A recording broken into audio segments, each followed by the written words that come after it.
Hello everyone, welcome to programming site.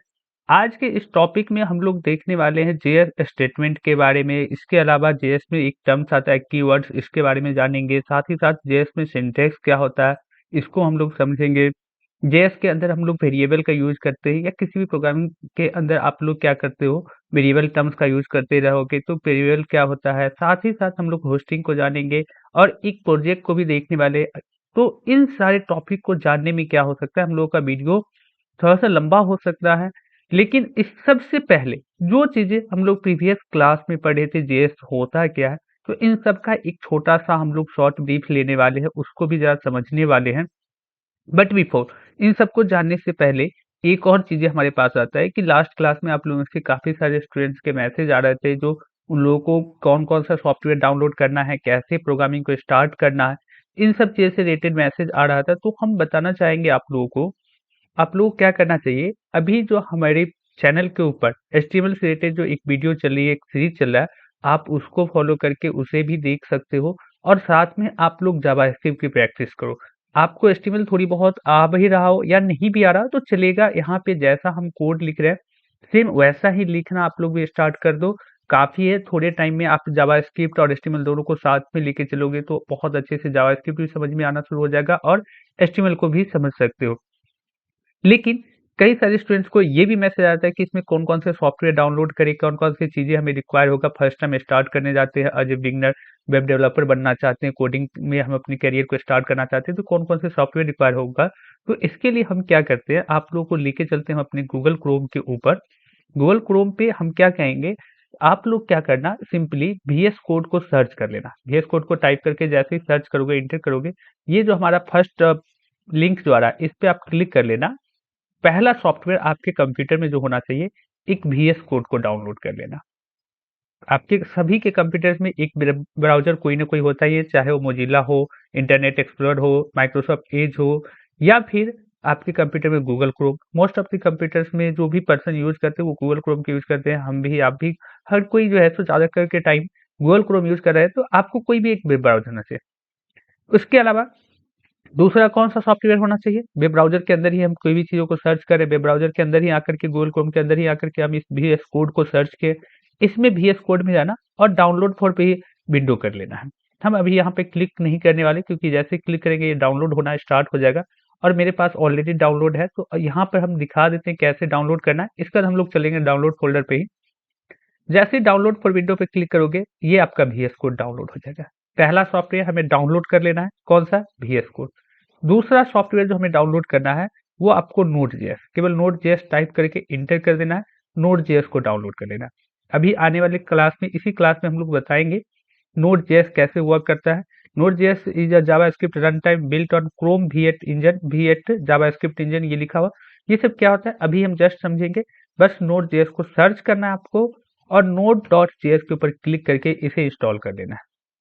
जैसे ही click करेंगे, इसमें 2 वर्ज़न देगा इसमें डाउनलोड करने के लिए, 20.11.0 और 21.6। तो इसमें आपको एलटीएस को डाउनलोड कर देना है, लॉन्ग टर्म सपोर्ट, करंट को नहीं। आप चाहो तो करंट के साथ जा सकते हो, बट हम आपको सजेस्ट करेंगे एलटीएस ही डाउनलोड करना, क्योंकि इसमें कुछ बग हो सकता है, जिस बग की वजह से थोड़ी बहुत प्रॉब्लम होगा, तो उस बग को अवॉइड करने के लिए आपको क्या करना चाहिए, एलटीएस वर्ज़न को डाउनलोड कर लेना चाहिए। सेकंड, इस पे जैसे क्लिक करोगे, ये भी ऑटोमेटिकली डाउनलोड स्टार्ट हो जाएगा। एंड थर्ड, कौन सा वेबसाइट आपके, कौन सा सॉफ्टवेयर आपको डाउनलोड करना चाहिए, तो गिट एससीएम को सर्च करोगे, जैसे git-scm.com करके फर्स्ट जो लिंक आ जाएगा, या हो सकता है सेकंड में आए, थर्ड में आए, मोस्ट ऑफ द टाइम आपको फर्स्ट में ही आ जाएगा। इस पर जैसे क्लिक करोगे, मेरा गिट भी ओपन हो जाएगा।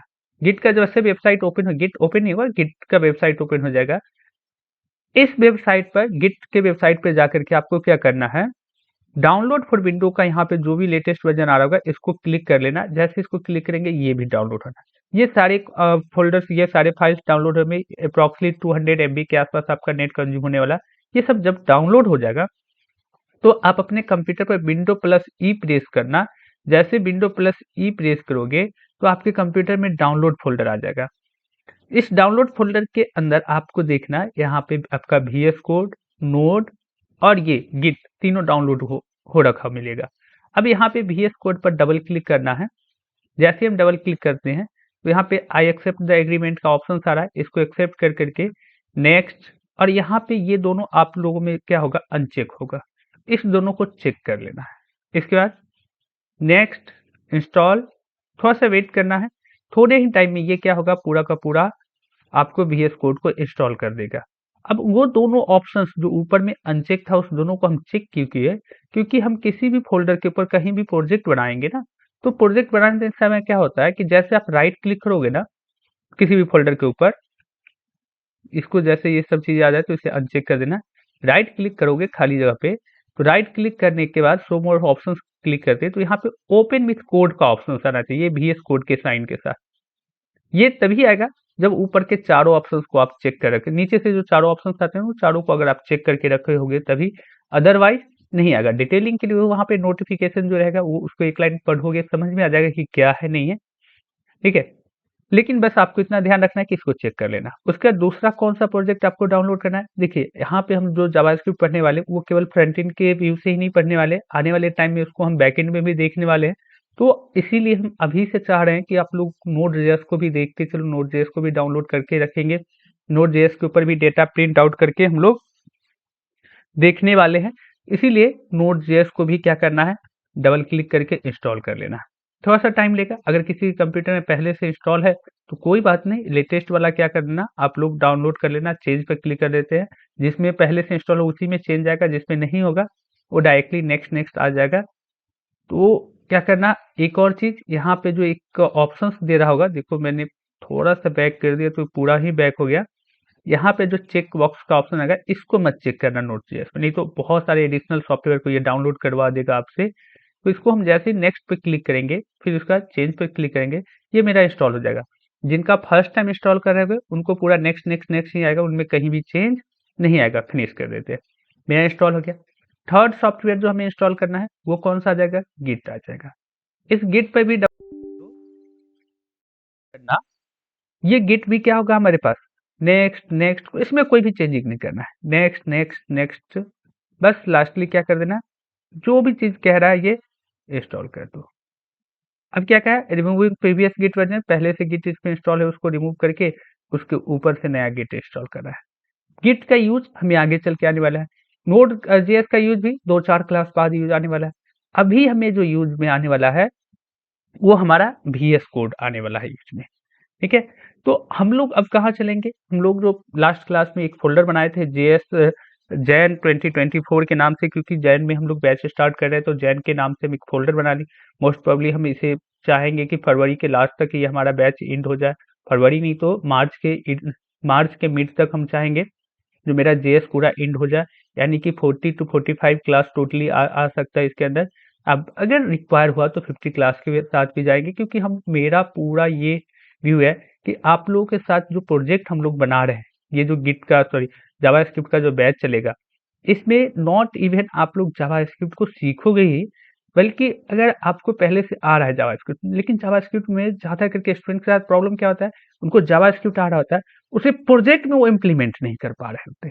तो हम लोग साथ ही साथ प्रोजेक्ट वर्क भी करेंगे, रियल टाइम ऑफिस में कैसे यूज होता है उन चीज़ों को हम लोग देखने वाले, उन चीज़ों के साथ वर्क करेंगे। तो देखिए हम लोग जेएस जैन 2024 के फोल्डर के अंदर आ गए, जिसमें डे वन जेएस इंट्रो जो हम सीखे थे उससे रिलेटेड एक प्रोजेक्ट बनाए थे, छोटा सा फोल्डर बना के देखे जिसमें जेएस का आउटपुट पॉसिबिलिटी देखे। आज भी उसी चीज को पहले हम लोग देखेंगे एक रीकैप के थ्रू शॉर्ट में।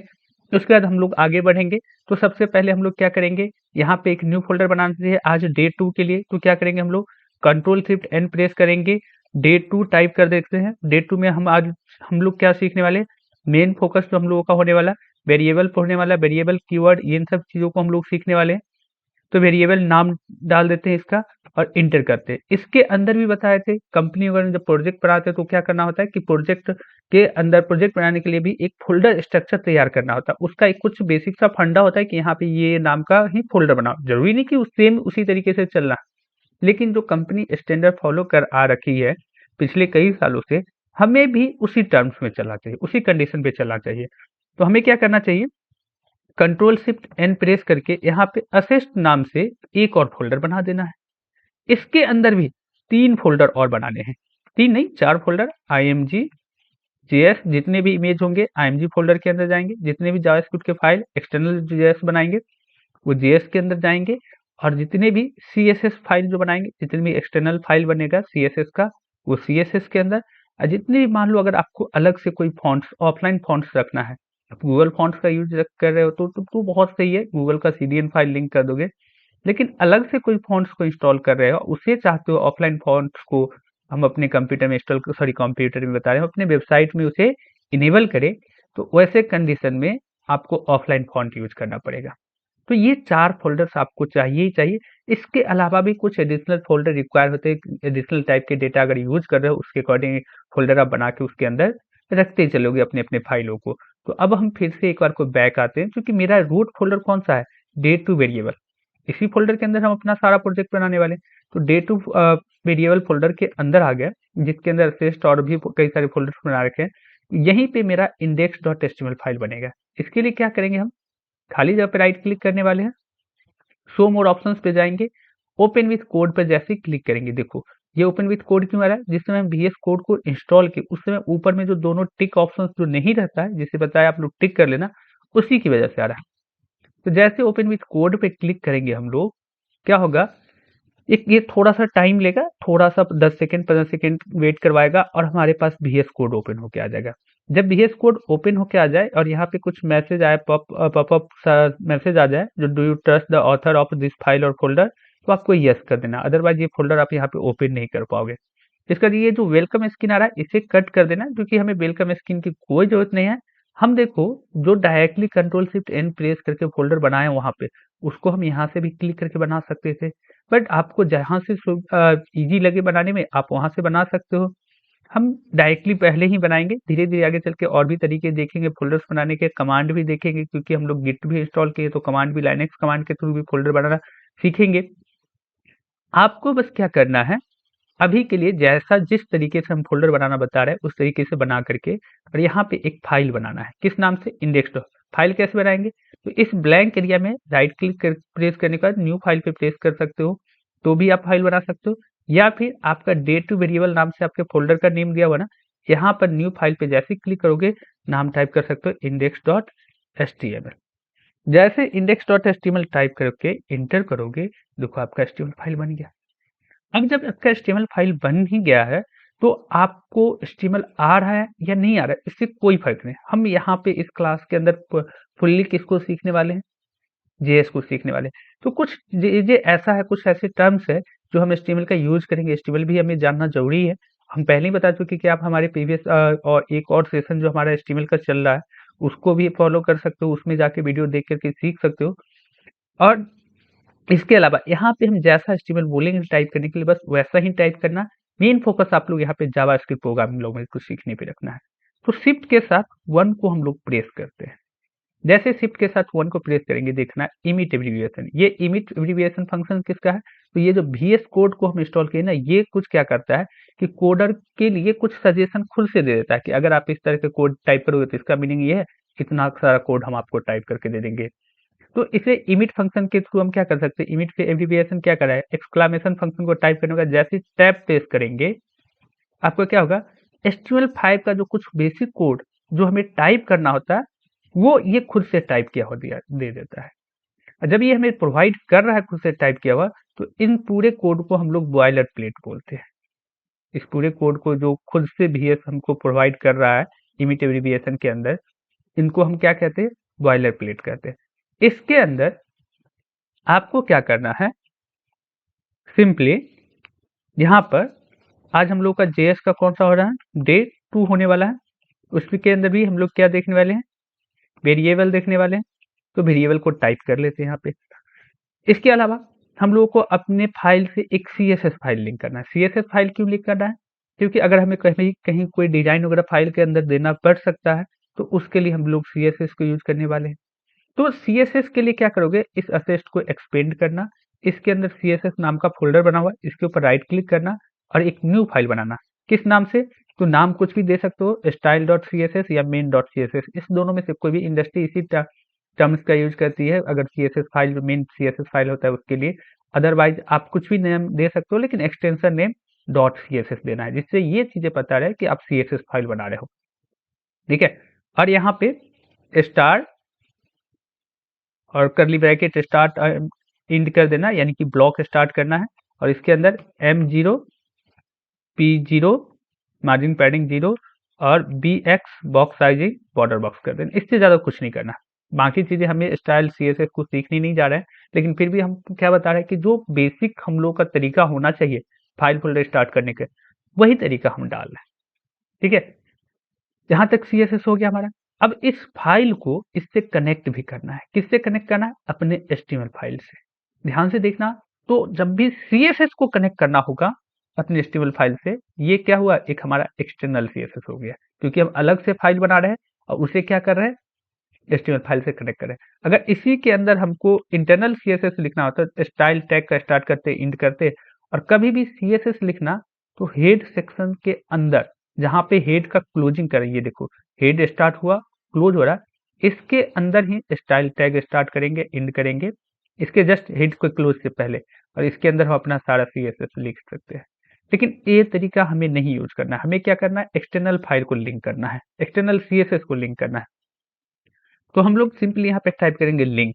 जैसे लिंक टाइप करके देख रहे हो ना, इसमें भी इमिट एब्रिविएशन लिखा हुआ है। इसमें इट मीन्स क्या, कि कुछ कोड लिख के लिखा हुआ मिल जाएगा। कब? जैसे ही टैब बटन को प्रेस करेंगे, जैसे ही टैब प्रेस के link rel is equal to style sheet, यानी कि हम स्टाइल शीट को क्या करने जा रहे हैं, ऐड करने जा रहे हैं, CSS फाइल को ऐड करने जा रहे हैं।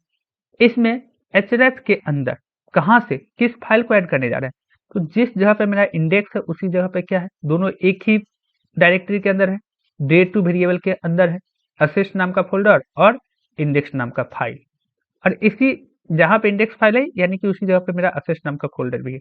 तो हमें करंट लोकेशन के अंदर ही असिस्ट के अंदर जाना है, असिस्ट से फिर CSS के अंदर आना है, क्योंकि असिस्ट के अंदर CSS रखा हुआ है, और फिर उसके अंदर से स्टाइल डॉट CSS। तो कभी भी करंट लोकेशन का मतलब क्या होता है, डॉट, और जैसे ही स्लैश देंगे इट मीन्स क्या, करंट लोकेशन के अंदर, करंट लोकेशन के अंदर। तो ये बता रहा है कि करंट लोकेशन जो हमारा डॉट है उसके अंदर दो फाइल है, एक फाइल है और एक फोल्डर है। पहला फोल्डर है असिस्ट नाम से, दूसरा इंडेक्स नाम से एक फाइल है रखा हुआ। तो आपको कहाँ जाना है, असिस्ट के ऊपर, और अभी भी असिस्ट सेलेक्टेड है मेरा, तो बस टैब बटन प्रेस कर दो, कोई भी बटन वगैरह कुछ नहीं। अब क्या आ रहा है, CSS, जैसे ही टैब बटन प्रेस किया ऑटोमेटिकली स्लैश आ गया। अब कह रहा है कि असिस्ट के अंदर कहाँ जाना है, CSS फॉन्ट IMG, तो हमें मेरा CSS बाय डिफॉल्ट सिलेक्ट है, टैब कर दो। इसके अंदर भी कहाँ जाना है, तो ये बता रहा है स्टाइल डॉट CSS सिलेक्टेड है, टैब कर दो। मेरा इट मीन्स क्या कि हमें बस स्टार्टिंग का डॉट स्लैश लिखना पड़ा, बाकी चीजें खुद tab button tab tab tab को प्रेस करते हुए आ गया। इसमें कोई प्रॉब्लम नहीं होना चाहिए आप लोगों को। मेरा CSS लिंक हो गया। अब इसके जस्ट बाद जब मेरा CSS लिंक हो गया, तो अब हमें क्या करना चाहिए, CSS को चेक करके देखना चाहोगे तो H1 टाइप कर सकते हो। जैसे केवल H1 टाइप करना है, ये आपका बेसिक HTML का कमांड है। जैसे H1 को टाइप करके टैब बटन को प्रेस करेंगे, यहाँ पे H1 टैग स्टार्ट हुआ, इंड हुआ, इसके अंदर हम टाइप करके देखते हैं JS डे 2, कुछ भी नाम दे दो, डे 2 वेरिएबल कर सकते, वेरिएबल नाम दे देते हैं, वेरिएबल कंट्रोल एस कर देते हैं। जैसे कंट्रोल एस करेंगे आप लोगों के पास क्या होना चाहिए, यहाँ पे गो लाइव का एक ऑप्शन आना चाहिए। देखो फर्स्ट टाइम इंस्टॉल किया तो नहीं आएगा, तो उन्हें क्या करना चाहिए, एक्सटेंशन में जाना चाहिए। यहाँ एक्सटेंशन का नीचे ऑप्शन मिल रहा है, इसमें live server by Ritwik Dey करके एक ऑप्शन आएगा, इसे इंस्टॉल करना है। मेरे में ऑलरेडी इंस्टॉल है, यहाँ देख सकते हो लाइव सर्वर, लाइव थीम आ रहा है, लाइव सर्वर ये रहा, live server by Ritwik Dey, Ritwik Dey ये देख लेना, डेवलपर नेम, इस पर क्लिक कर लेना, और मेरे में यहाँ पे आप लोगों के पास इंस्टॉल का ऑप्शन आएगा, उसे इंस्टॉल कर लेना। जैसे इंस्टॉल कीजिएगा आप लोग, इंस्टॉल करने के बाद फिर से हम लोग फाइल वाले ऑप्शन पे आ जाते हैं, एक्सप्लोरर ऑप्शन पे, जिससे मेरे सारे फाइल फोल्डर का ऑप्शन दिखे। इसका यहाँ पे आपको गो लाइव आ जाएगा।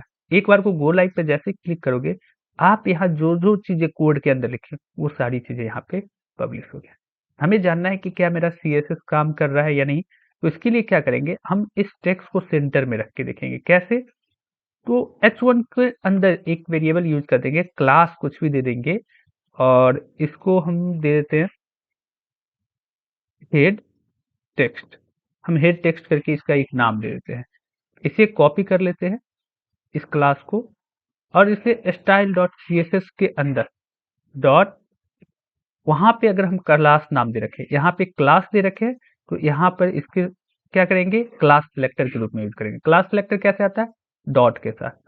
अगर हम यहाँ पे आईडी यूज किए होते इसकी जगह पे, क्लास के जगह पर आईडी, इस दोनों में से कोई एक दे सकते हैं, या तो क्लास दो या फिर आईडी दो।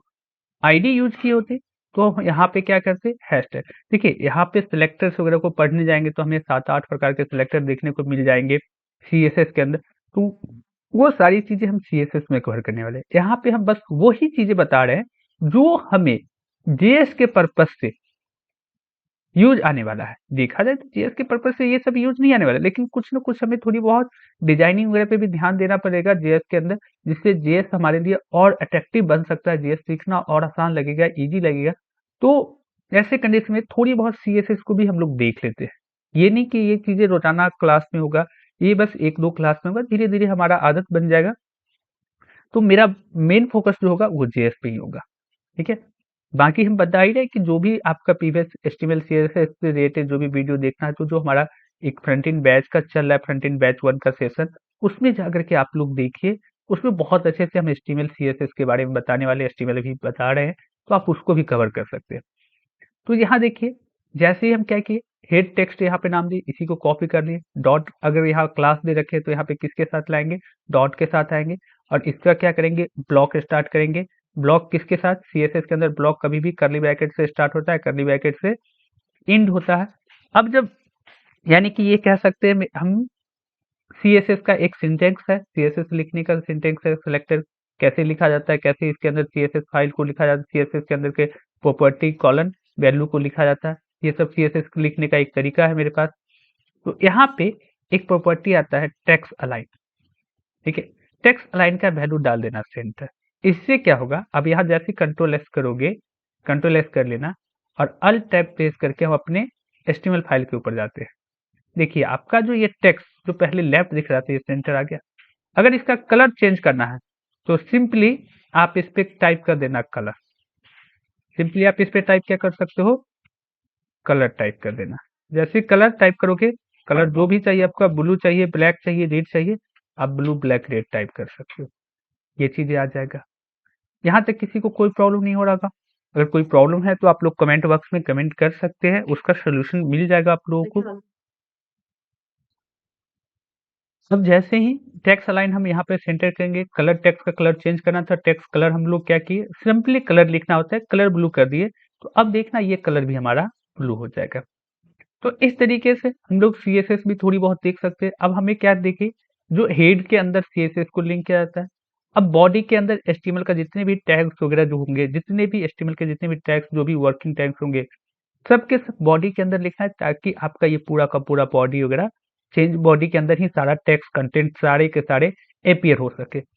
अब इसी बॉडी टैग के अंदर हम लोग क्या करते हैं, स्क्रिप्ट टैग को लिखते हैं। अब जैसे स्क्रिप्ट टैग को लिख करके इसके अंदर हमें कुछ भी टाइप करेंगे, कुछ भी टाइप नहीं कर सकते, जो हमारा जेएस का सिंटेक्स होता है, जेएस का स्टेटमेंट होता है, उसके अकॉर्डिंग ही यहाँ पे वर्ड को टाइप करेंगे। तो वो चीजें क्या होगा, हमारे स्क्रीन के ऊपर प्रिंट होके आ सकता है। जैसे आप देख सकते हो, डॉक्यूमेंट डॉट राइट को हम टाइप कर रहे हैं।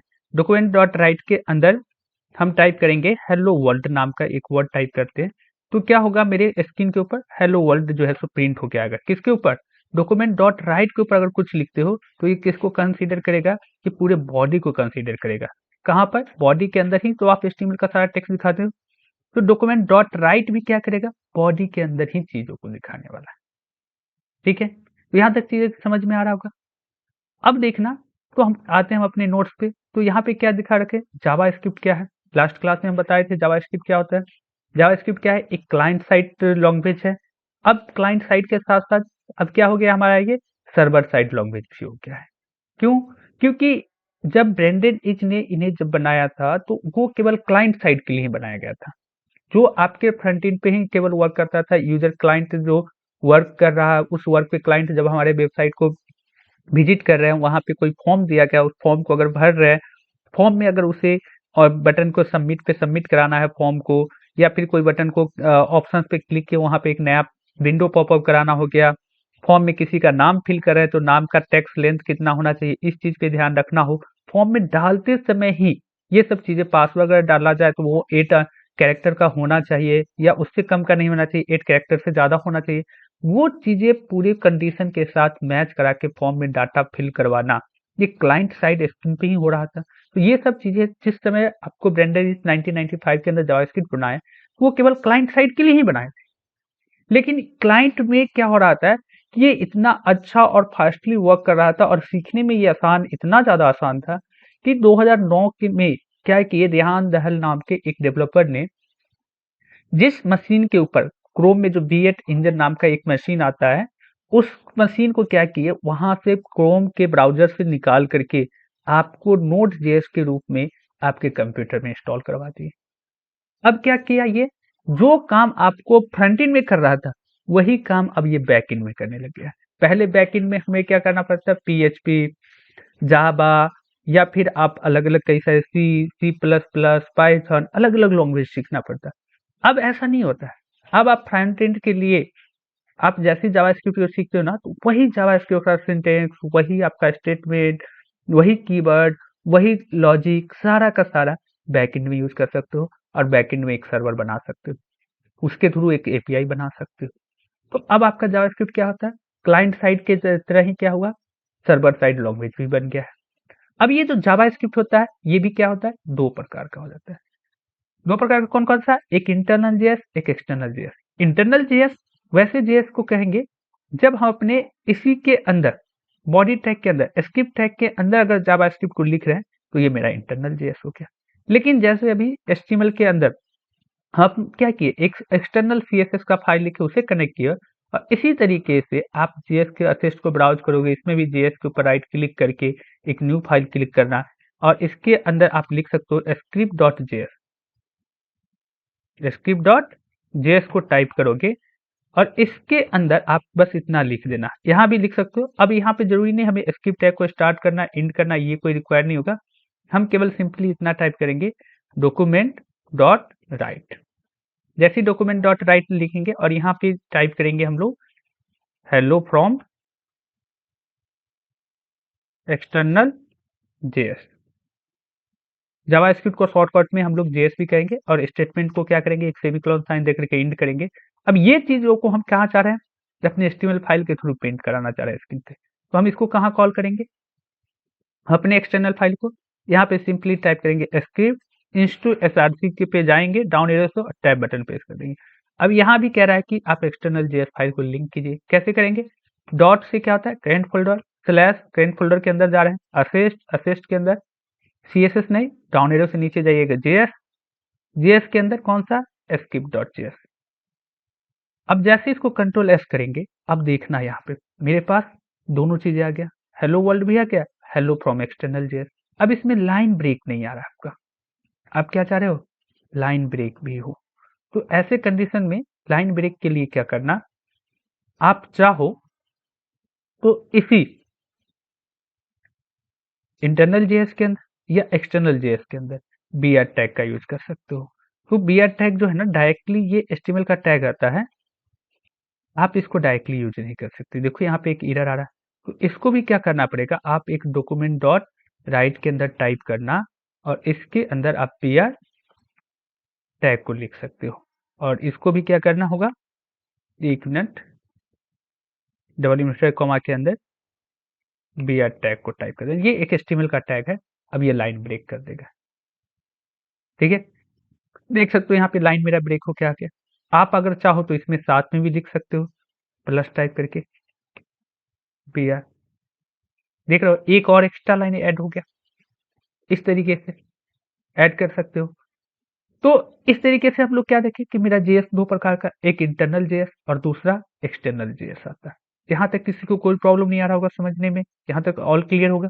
अब इसके बाद देखना जरा, ये जो जावास्क्रिप्ट का जो डिस्प्ले पॉसिबिलिटी है, ये तो हम लोग पहला तरीका देख रहे हैं, डॉक्यूमेंट डॉट राइट। लेकिन ये चीजें जो है ना, जावास्क्रिप्ट में जो भी चीजें आप लिख रहे हो, जो भी आप यहाँ से आउटपुट गेन करना चाहते हो, अपने अपने अकॉर्डिंग, आपका जो रिक्वायर होगा उसके अकॉर्डिंग आप कंडीशन फुलफिल करके और जो आउटपुट गेन करना चाहते हो, ये चार प्रकार से हम लोग गेन कर सकते हैं। कैसे कैसे, तो सबसे पहला डॉक्यूमेंट डॉट राइट, जो तरीका अभी हम लोग देखें। दूसरा तरीका क्या होता है, writing into an alert box using window dot alert. तो विंडो डॉट अलर्ट ऑप्शंस का यूज करके भी आप लोग क्या कर सकते हो, अलर्ट बॉक्स के थ्रू रिजल्ट गेन कर सकते हो। कैसे? तो आप अब हम चीज़ों को यहाँ लिखें, यहाँ टाइप करें या फिर यहाँ टाइप करें, कोई फ़र्क नहीं पड़ता, किसी में भी जाके टाइप कर सकते हैं। आप चाहो तो विंडो डॉट अलर्ट टाइप करना, ठीक है? और इसके अंदर टाइप कर देना हेलो प्रोग्रामिंग साइट। जैसे कंट्रोल एस करेंगे, ये देखना। अब एक चीज़ देखना, जैसे हम अपने स्क्रीन के ऊपर जाएँगे, विंडो डॉट अलर्ट टाइप किया, तो इसके अंदर ओके, एक बार को रिफ्रेश। अब देखिए, जैसे ही रिफ्रेश किए, उसके अंदर क्या एक्सटर्नल आउटपुट क्या देखना चाह रहे थे? Hello programming site. ये हेलो प्रोग्रामिंग साइट हमें लिखा हुआ मिल रहा है। हेलो प्रोग्रामिंग साइट मेरे पास लिखा हुआ मिला है। इसको जब ओके करेंगे तभी पेज पे आगे की चीजें प्रिंट आउट होगा। ठीक है, तो अब यहाँ तक किसी को कोई प्रॉब्लम नहीं होगा। अच्छा, यहाँ पे हम प्लस साइन नहीं देंगे, डायरेक्टली बीआर कर देंगे। देखना, फिर से इसको रिफ्रेश कीजिए। जितनी बार पेज रिफ्रेश होगा उतनी बार चीजें क्या होगा, प्रिंट आउट तो होगा। ठीक है। अच्छा, एक चीज यहाँ पे देख रहे होगे आप लोग, जो सबसे पहले हम चाहते हैं कि मेरा ये प्रिंट आउट हो गया है, अलर्ट बॉक्स है, उसके बाद ही इस पे कोई भी चीजें लिखा हुआ। तो ऐसे कंडीशंस में ये जो मेरा एक्सटर्नल जेएस है, इसको कंट्रोल शिफ्ट अप एरो से ऊपर ले जाके छोड़ देंगे, सबसे ऊपर। अब सबसे पहले मेरा क्या होगा, अलर्ट बॉक्स आएगा, उसके बाद ही किसी चीज को प्रिंट आउट होने देगा। लेकिन अब प्रॉब्लम क्या हो गया, अब प्रॉब्लम ये हो गया, जो हमारा स्क्रिप्ट डॉट जेएस है ना, इसमें डॉक्यूमेंट डॉट राइट के बाद बीआर टैग नहीं दिया है। इसके बाद बीआर टैग नहीं है, तो इसके जस्ट बाद क्या हो रहा है, मेरा ये कोड रन हो जा रहा है। ये क्या कोड ढूंढ रहा है, ये अपने से पहले बीआर टैग को ढूंढेगा। ये तो लाइन चेंज करा रहा है, इसके नीचे अगर कोई वर्ड लिखा हुआ है, कुछ एबीसी हम टाइप कर दिए, तो ये तो लाइन चेंज करवा रहा है अपने से अगले वर्ड के लिए। लेकिन hello from external dot external JS ये लाइन नहीं चेंज करवा रहा है, तो आपको क्या करना पड़ेगा, इसमें अब बीआर टैग डालना। बेसिकली अगर एक्सटर्नल फाइल को पहले लिख रहा है तो एक्सटर्नल फाइल का सारा जेएस पहले रन करेगा, उसके बाद इंटरनल का जेएस रन करेगा। एक्सटर्नल को पहले लिंक कर रहे हैं तो ठीक है। अगर इंटरनल फाइल को पहले लिख रहे हो और एक्सटर्नल को बाद में लिख रहे हो, तो आपका क्या होगा, इंटरनल बाद में रन होगा, एक्सटर्नल पहले रन होगा। तो आपको क्या करना चाहिए, आपके लिए ज्यादा रिक्वायर्ड फाइल कौन होगा आपके लिए, तो आपके लिए ज्यादा रिक्वायर्ड क्या कौन सा हो जाएगा, आपका खुद का इंटरनल जेएस। तो इंटरनल जेएस को ऊपर लिखना और एक्सटर्नल को नीचे लिखना। ठीक है, लेकिन सॉरी, आपके लिए रिक्वायर्ड इंटरनल जेएस है, तो जो ज्यादा रिक्वायर है उसको नीचे लिखना है, तो अपना खुद का इंटरनल जेएस नीचे लिखना है। हो सकता है एक्सटर्नल में कोई गलती की होगी, लेकिन उसको अगर हम रिप्लेस करना चाहते हैं इंटरनल जेएस से, तो हम रिप्लेस कर सकते हैं। ठीक है, तो इंटरनल फाइल कभी भी नीचे रखना है, एक्सटर्नल ऊपर रखना है। जहां लेकिन देखो, सारा जेएस का फाइल नीचे में ही रखना है, लेकिन यहाँ भी आपका सीक्वेंस देखना है कि किसको हमें नीचे रखना चाहिए, किसको ऊपर रखना चाहिए। जो जेएस फाइल हमारे लिए ज्यादा रिक्वायर होगा उसे उतना नीचे रखेंगे, और जिसका जितना कम रिक्वायर होगा उसको उतना ऊपर रखेंगे। ठीक है, आई थिंक यहाँ तक किसी को कोई प्रॉब्लम नहीं होगा। ये भी चीजें बहुत अच्छे से सबको क्लियर आ रहा होगा समझ में। अब दूसरा क्या है, window dot alert. Window dot alert में आप अलर्ट के जगह पे क्या लिख सकते हो, विंडो डॉट अलर्ट के जगह पे केवल आप, हम कंट्रोल डी करते केवल अलर्ट भी टाइप कर सकते हो। जरूरी नहीं कि आपको विंडो डॉट अलर्ट ही हो, हम इसको कंट्रोल डी करें और फ्रॉम अलर्ट कर देते हैं यहाँ पे, कंट्रोल है। अब इसको ओके, देखो,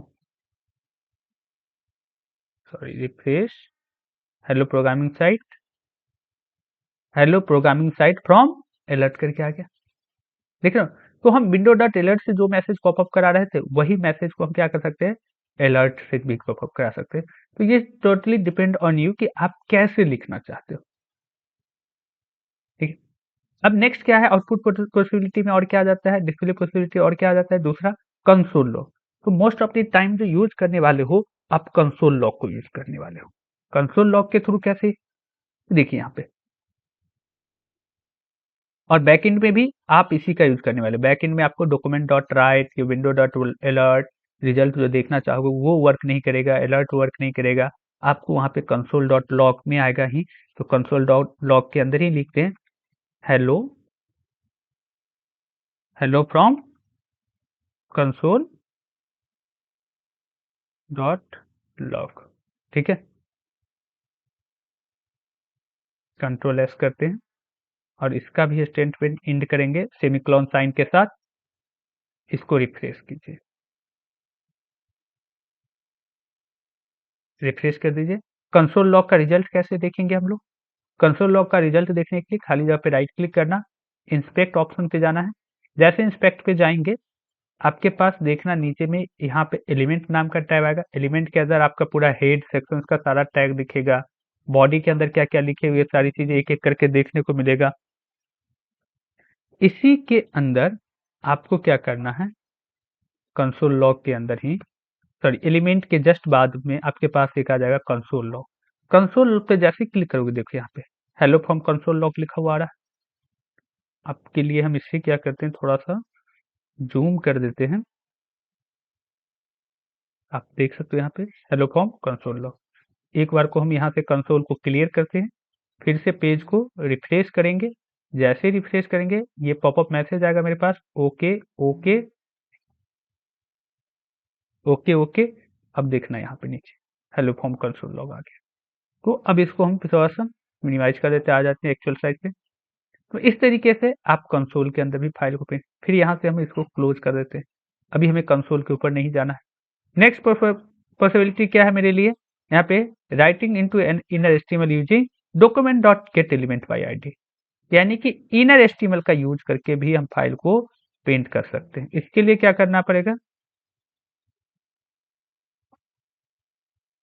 आप लोग क्या करना, अपने फाइल पे कोडिंग पे चले जाना और यहाँ पर एचटीएमएल के अंदर कोई एक टैग लिखना पड़ेगा। इसीलिए हम बता रहे थे कि थोड़ी बहुत आपको एचटीएमएल आना चाहिए। एक टैग लिखेंगे, कौन सा, div नाम से एक टैग लिखते हैं, जिसमें अगर कोई वर्ड टाइप करना है तो कर सकते हो आप लोग। हम टाइप कर देते हैं ओल्ड टेक्स्ट। ठीक है, नहीं भी टाइप करोगे चलेगा। और इसमें कुछ आईडी दे दो, आईडी इक्वल टू, अभी के लिए हम रूट दे देते हैं, कोई भी आईडी में कुछ भी टाइप कर सकते हो, बस आईडी होना चाहिए। ठीक है, इस आईडी को हम लोग क्या करेंगे, इनर एचटीएमएल के थ्रू कॉल करेंगे। एक काम करते हैं, ये दोनों बार बार हमें पॉपअप मैसेज दे रहा है, तो कंट्रोल के साथ स्लैश बटन को प्रेस करेंगे तो ये कमेंट हो जाएगा। दूसरे वाले को भी कंट्रोल के साथ स्लैश बटन प्रेस करते कमेंट होगा। जैसे ये कोड कमेंट होता है, इससे क्या होता है कि ये चीजें आपको कोडिंग के अंदर तो दिखेगा, लेकिन ब्राउजर इसको रीड नहीं करेगा। ब्राउजर इसको एस्केप करके आगे बढ़ जाएगा। सॉरी, डॉक्यूमेंट डॉट राइट को रहने देते हैं, विंडो डॉट अलर्ट को, एक विंडो डॉट अलर्ट को हटा देते हैं, दोनों को हटा देते हैं। अब हम क्या बता रहे थे, इनर एचटीएमएल के थ्रू। तो इनर एचटीएमएल के थ्रू अगर यहाँ पे कोई डाटा पहले से लिखा हुआ उसको चेंज करना है, या इसमें कुछ नहीं भी है, बस एक ब्लैंक आईडी दे करके छोड़ दिएगा, इस पे कुछ नया वर्ड आपको प्रिंट कराना है। हम अभी के लिए एक न्यू टेक्स्ट रख ही लेते हैं, जिससे आपको पता चले चीजें। तो देखना यहाँ पे मेरे पास टेक्स्ट आएगा पहले से, रिफ्रेश करते हैं, ओल्ड टेक्स्ट लिखा हुआ आ रहा है और हमारा जेएस का टेक्स्ट नीचे आएगा, कभी भी एचटीएमएल के नीचे आएगा। अगर हम इसको ऊपर लिखेंगे, पूरी अपने स्क्रिप्ट फाइल को क्या करेंगे, बॉडी के स्टार्टिंग में ही लिख देंगे, तो मेरा एचटीएमएल वाला, सॉरी जेएस वाला फाइल ऊपर लिखा हो जाएगा और जो मेरा एचटीएमएल में कोड लिखा है वो नीचे आ जाएगा। तो हम ऐसा नहीं चाहेंगे, हम अपने एचटीएमएल को पहले प्रिंट करना चाहते हैं, इसलिए हम अपने स्क्रिप्ट फाइल को नीचे रखेंगे। ओल्ड टेक्स्ट लिखा हुआ आ रहा है, ओल्ड टेक्स्ट का साइज फॉन्ट वगैरह कुछ भी चेंज करना हो कर सकते हो, यहाँ से रख सकते हो अलग से, सीएसएस के थ्रू चेंज कर दोगे। ये जो आईडी है रूट, इसी आईडी को यहाँ पे कुछ दे दो, हैशटैग के साथ अभी जस्ट बताया, रूट टाइप कर देना। इस रूट के अंदर टाइप कर सकते हो आप लोग फॉन्ट साइज 20 पिक्सल। अब देखना इस फॉन्ट का साइज मेरा काफी इंक्रीज कर गया है, आप कर सकते हो 25 पिक्सल, चेंज होके आ गया। लेकिन इसे हमें क्या करना है, फॉन्ट का वेट भी बढ़ा देते हैं, फॉन्ट वेट बोल्ड। अब इसके जगह पे हमें न्यू टेक्स्ट लाना है, बहुत ही सिंपल तरीका हम बता रहे हैं। क्या करना है, पूरे बॉडी को एचटीएमएल क्या लेता है, इस पूरे जो पेज जो दिख रहा है, इस पूरे पेज को एचटीएमएल किसके रूप में इसे आइडेंटिफाई करता है, बॉडी के रूप में। लेकिन वही चीजें जब आपको जावास्क्रिप्ट के टर्म्स में जाता है, तो जावास्क्रिप्ट इस पूरे पेज को डॉक्यूमेंट मानता है। किसके रूप में आइडेंटिफाई करेगा, डॉक्यूमेंट के रूप में। तो आपको क्या करना होता है, और देख रहे हो ना, इसी की वजह से आपको अगर कुछ कुछ भी चीजें यहाँ पे प्रिंट करना था, इस स्क्रीन पे लिखना होता, तो आपको डॉक्यूमेंट डॉट राइट लिखना पड़ा, तो डॉक्यूमेंट के ऊपर हमें ये टेक्स्ट लिखना है। उसी तरीके से आपको ये भी बताना होगा, जो डॉक्यूमेंट के ऊपर देखो यहाँ पे क्या दे रखे हैं, डॉक्यूमेंट के ऊपर एक आईडी है, इसका सिंटेक्स ये दे रखा है, आपको इसी सिंटेक्स के थ्रू चलना पड़ेगा।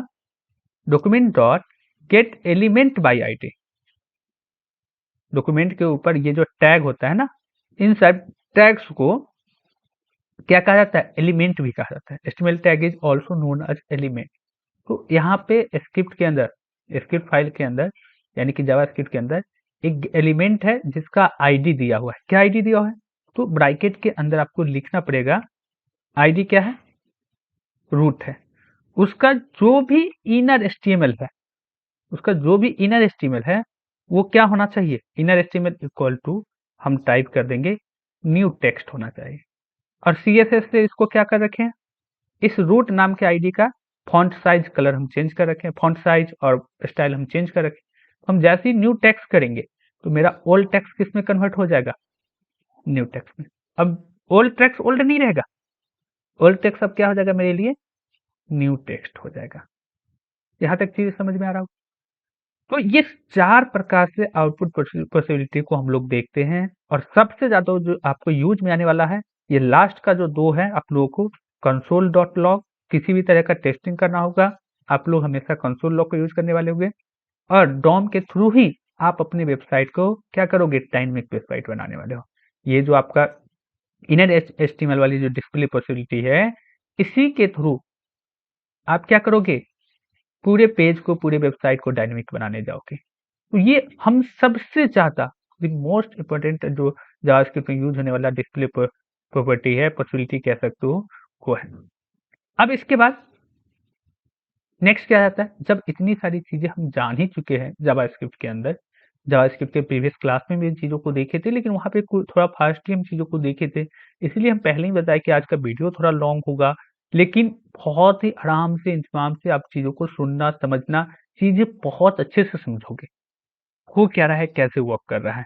इससे क्या होगा कि ये जो चीजें अभी हम पढ़ रहे हैं ना, ना केवल आपको पढ़ने में चीजें आसान बनाएगा, चीजें सीखने में आसान बनेगा, इवन जब आप इंटरव्यू के लिए भी जाओगे ना, तो कई सारी चीजें जो है ना यहाँ से निकल के आएगा और बहुत इजीली समझोगे।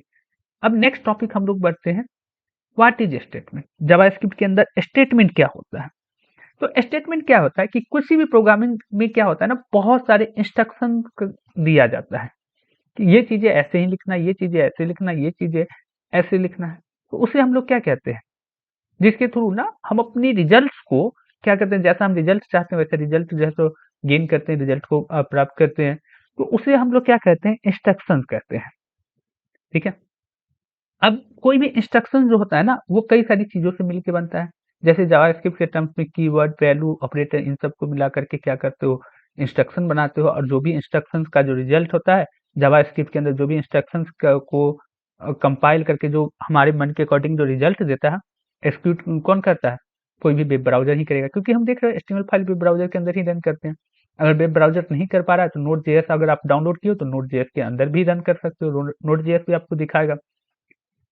एचटीएमएल का भी फाइल, सीएसएस का भी, सब वेब ब्राउजर के अंदर ही देखते हैं। लेकिन जावास्क्रिप्ट क्या है, वेब ब्राउजर के अंदर भी दिखाएगा, या फिर कहाँ दिखाएगा, आपके नोड जेएस में डायरेक्टली आपके स्क्रीन पर दिखाएगा।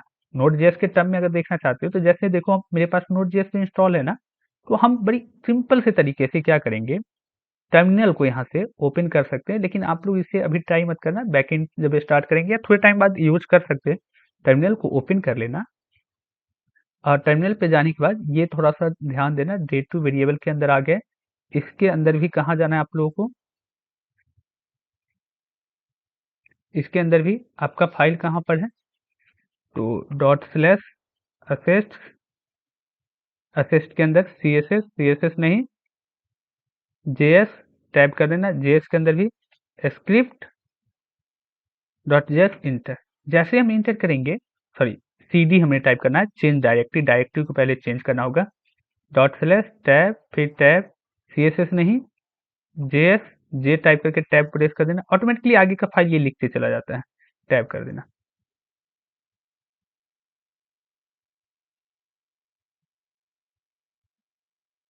स्क्रिप्ट डॉट जेएस टाइप करके एंटर। सॉरी जेएस इंटर कर देंगे। जेएस के अंदर अब हम चले गए जेएस फोल्डर के अंदर, उसके अंदर केवल नोड हमें इंस्टॉल, इसीलिए नोड लिख करके क्या लिखना है, स्क्रिप्ट डॉट जेएस इंटर कर देना है। ये क्या करेगा, डॉक्यूमेंट डॉट राइट को हम क्या करेगा, गलत बताएगा क्योंकि डॉक्यूमेंट डॉट राइट इसके लिए है नहीं। लेकिन एक मिनट, हमें ये सारी चीजें जो इसके लिए नहीं है उसे रिमूव करना पड़ेगा। केवल ये कंसोल डॉट लॉग को अभी के लिए मेरे लिए प्रिंट करके दिखा सकता है। तो नोड करके node dot slash script dot JS देखना, हेलो फ्रॉम कंसोल लॉग। ठीक है, तो बैक एंड में हमें इसका यूज होने वाला है। तो ये चीजें हम आगे चल के देखेंगे कैसे इसके थ्रू प्रिंट करते हैं। अभी के लिए बस ये जान लो कि कंसोल डॉट लॉग के अंदर जो भी प्रिंट होगा वो नोड के थ्रू भी डायरेक्टली हम लोग प्रिंट कर सकते हैं। इसको क्लोज कीजिए। हम लोग क्या करना था यहाँ पे,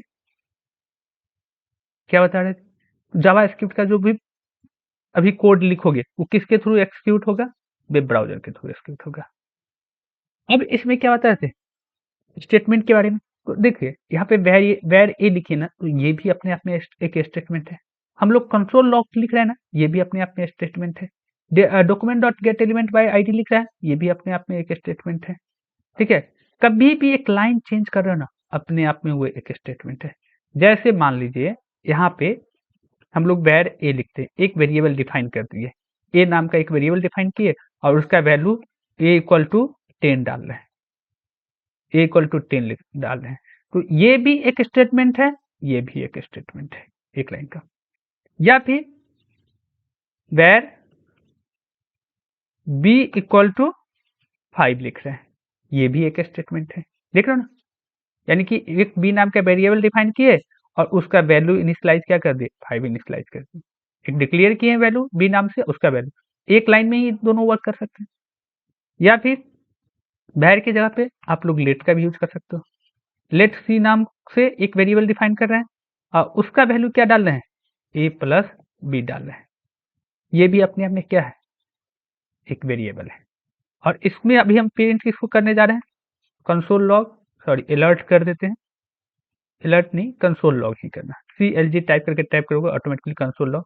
कंसोल लॉग के अंदर हम सी नाम के वेरिएबल को प्रिंट करने जा रहे हैं। तो किसी भी वेरिएबल को प्रिंट करने जाओगे ना, तो सीधा वेरिएबल लिख देना, इसके अंदर डबल इन्वर्टेड कॉमा मत लिखना। व्हेनेवर यहीं पे किसी वर्ड को प्रिंट करना हो और नॉर्मली अपने नाम को या फादर्स नेम मदर्स नेम कुछ भी प्रिंट करना हो, तो सिंपली यहाँ पे उस चीजों को टाइप कर दोगे। ठीक है, व्हेनेवर जब हमको वेरिएबल प्रिंट करना है तो डबल इन्वर्टेड कॉमा वगैरह कुछ नहीं यूज करना। कंट्रोल एस करते हैं। अब देखिए इसको यहाँ पे रिफ्रेश करते हैं और इसे हम लोग क्या करेंगे, इंस्पेक्ट करेंगे। जैसे इंस्पेक्ट किए कंसोल में चलिए देखिए, हेलो फ्रॉम कंसोल लॉग भी आ रहा है, 15 भी आ रहा है, प्रोग्रामिंग साइट भी लिखा हुआ है। ठीक है, स्टेटमेंट यहाँ पे समझ पा रहे हो आप लोग क्या है, कोई भी एक लाइन का एक कथन जो लिख रहा है वो क्या कहलाएगा वेरिएबल के अंदर, सॉरी जावास्क्रिप्ट के अंदर स्टेटमेंट कहेगा। कोई भी एक इंस्ट्रक्शन लिख रहा हो वो अपने आप में स्टेटमेंट कहेगा। यहीं पे जावास्क्रिप्ट में एक और टर्म्स आता है, सिंटेक्स का आता है। कई सारे स्टूडेंट्स में ना ये कंफ्यूजन होता है कि स्टेटमेंट और सिंटेक्स एक ही जैसा होता है, लेकिन ये नहीं है। दोनों एक दूसरे से कंप्लीटली टोटली अलग है। कैसे अलग है, तो सिंटेक्स जो होता है ना वो सेट ऑफ रूल्स होता है। वहां पे ये चीज हम बताते हैं कि हमें जो रिजल्ट चाहिए वो रिजल्ट कैसे जावास्क्रिप्ट को फुलफिल करना है, उससे हमें हमारे मन के अकॉर्डिंग हमारे अकॉर्डिंग रिजल्ट वो जावास्क्रिप्ट दे सके। ठीक है, जहां पे देखो स्टेटमेंट क्या होता है, एक एक लाइन की चीजें आप लिखते हो स्टेटमेंट के अंदर।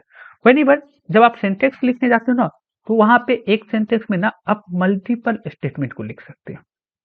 लेकिन एक स्टेटमेंट के अंदर मल्टीपल सेंटेंस नहीं लिखा जाता, लेकिन एक सेंटेंस के अंदर मल्टीपल स्टेटमेंट लिखा जाता है। आगे चल के हम लोग सेंटेंस को लिखेंगे, जैसे फंक्शंस आप लोग लिखोगे और इफ एल्स कंडीशन लिखोगे, तो वहां पे फंक्शंस एक रहता है लेकिन उस फंक्शंस के अंदर बहुत सारे कोड आप लिखना पड़ेगा, आपको जैसा रिजल्ट चाहिए इफ एल्स कंडीशन उसी के अंदर लिखना पड़ेगा। वहां पे क्या होगा कि एक सेंटेंस के अंदर आप मल्टीपल स्टेटमेंट को लिख रहे हो। तो ये चीजें आगे चल के हम लोग देखेंगे, लेकिन कई सारे क्वेश्चंस पूछा जाता है इंटरव्यू में, तो इसीलिए जैसे स्टेटमेंट आया तो सिंटेक्स को भी टाइप कर दिए, बता रहे हैं आप लोगों को, जिससे क्या हो कि आप लोगों में कंफ्यूजन ना रहे कि स्टेटमेंट अलग होता है और सेंटेंस अलग होता है, इस बात के लिए कंफ्यूजन ना रहे। दोनों अलग अलग ही होता है, ये क्लियर रहे आप लोगों को। चलिए, तो इस तरीके से आगे हमारे पास आ जाता है कीवर्ड। कीवर्ड क्या होता है, तो इन सब चीज़ों को हम क्या करेंगे, इसी वीडियो का पार्ट 2 डालेंगे, उसके अंदर देखेंगे। आज के लिए हम लोग इतना तक ही रहने देते हैं, मिलेंगे हम लोग नेक्स्ट वीडियो में। तब तक के लिए चैनल को आप लोग लाइक कर लीजिए, सब्सक्राइब कीजिए एंड दोस्तों के साथ शेयर भी कीजिए।